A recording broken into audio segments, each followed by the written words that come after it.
to Tamlin, there was a big fire. How is it now?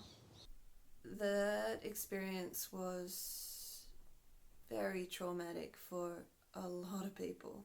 And I don't think that that trauma has been processed.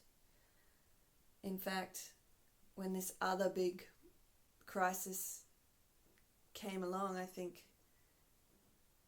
maybe a lot of people, myself included, kind of welcomed the shift in focus because we didn't want to relive the experiences of the fire. I have a question for Haruna. You said there's earthquakes happening. Are you scared?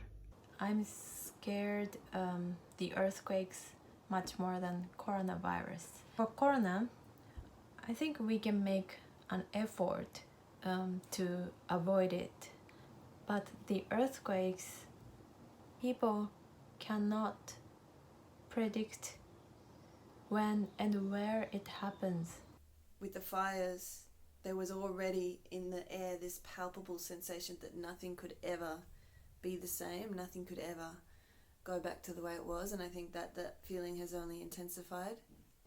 Having that fear that you might die in next second, I think that also gives people wisdom to know that people can never fight with the nature. The silver lining to that whole experience was the way that it brought community together. And then, of course, with the COVID-19 stuff, they've just lost everything.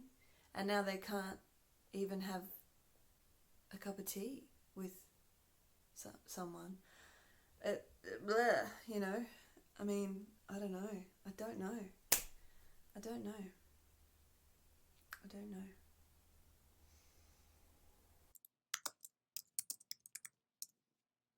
Is there any like secret tricks for delivering into a camera? Try not to see the lens. It sounds very unrealistic or impossible. Try to see the person you're talking to and be you and trust the lens. Did you watch any of theater performances on YouTube? I've been watching things. They're one of the greater theater companies working in the English theater language world. I watched 4 minutes and I was done. Ultimately, you know, these were tiny little figures on my tiny little screen, and all around me was my reality, and it was easy to be distracted by. Stop it and do something else, and watching it again, and then stop it and do something else. I think there's a commitment that you make to being present when you walk into a performance space. I don't care what kind of technology you have. Online performance that was meant to be on stage will never ever be the same. There's a program in the UK which is doing very well at the moment. It's a very quiet, very simple piece that investigates a relationship between two people, and it suddenly struck me, oh, that's landed because we've all got time, we've got more time, we're more focused, and we're all investigating these quite intense relationships with the people that we're in houses with.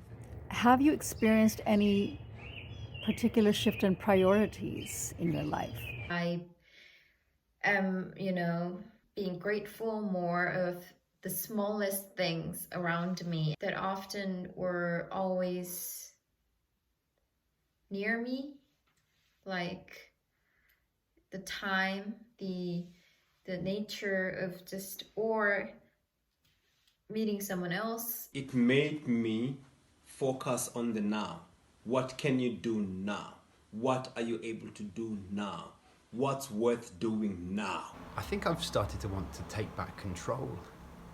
As an actor, waiting for jobs, as a writer, seeing if scripts will be made.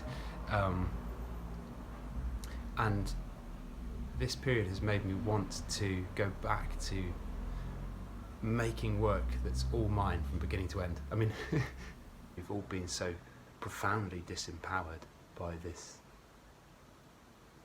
period that it's been strangely empowering.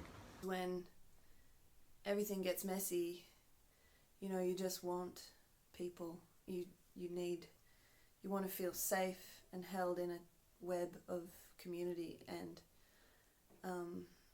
because I hadn't been actively kind of nurturing that part of my life for a while, I noticed it. I actually really noticed it, and realized my folly. I have had so little stress about my career during this period.